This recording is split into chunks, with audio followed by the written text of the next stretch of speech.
What's up, everyone? Here's the update on my wife's car. We got the front end pretty much done. Now it's time to do body work and cut all this out right here to fit the blower.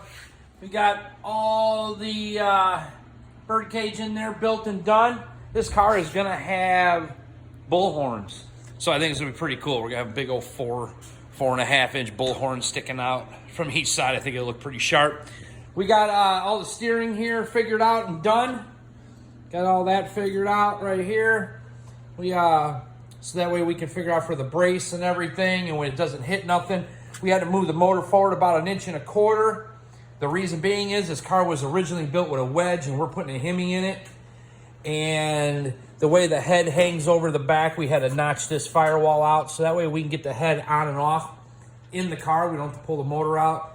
One of the number one things I got to tell you guys, when you're building a car like this,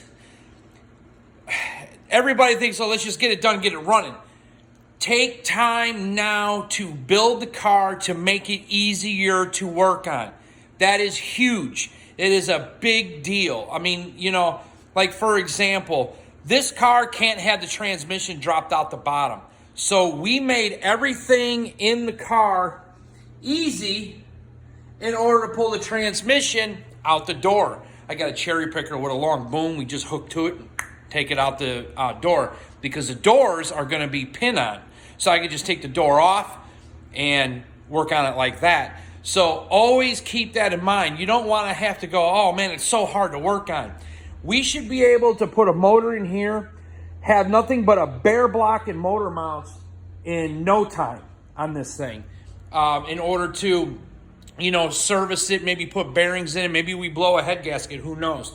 So keep that in mind. You always want to think way ahead of the game. So the motors move forward. It's not going to really affect anything as far as weight goes. This car is going to be heavy. Like I've said before, it's a mild steel chassis. This thing was built in the early 2000s. So everything's MIG welded on it, like I've said before.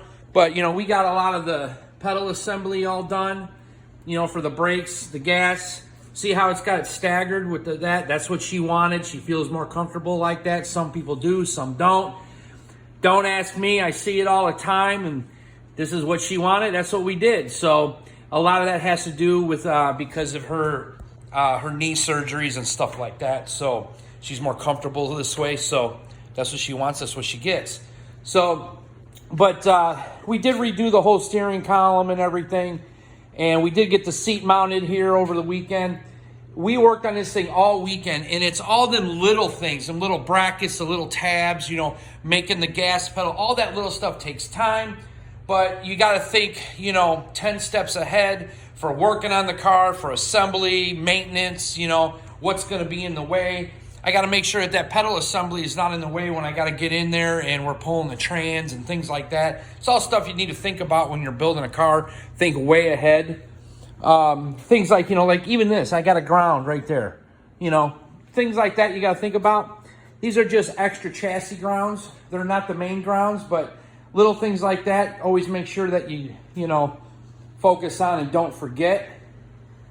And then we got over here the electric panel board figured out right here. So you got panel board here, got all that welded, got an extra ground right here, see? And then you got another, there'll be another panel here. This will be where the Pro 600 and the grid goes. This will be all her relays and stuff right here. And there's still plenty of room for a passenger to sit in here. So a lot of work done, a lot more to go. It's gonna look really good. I know it looks rough right now, but this is, like I said before, this is the stuff nobody shows when you're building these things. They look like garbage. They look horrible. You know, garbage everywhere, you know, tire over there going flat overnight, you know, and this is why, look, that Garage Squad threw up in here, because it was just thrashing all weekend because we're running out of time. I got to get this thing, the fab work done on it, and because we only work on it after hours, or we only work on it on the weekends, because, you know, that whole discipline thing, I got customer stuff to do. So, but here you guys go. It's ugly. It's nasty. See ya.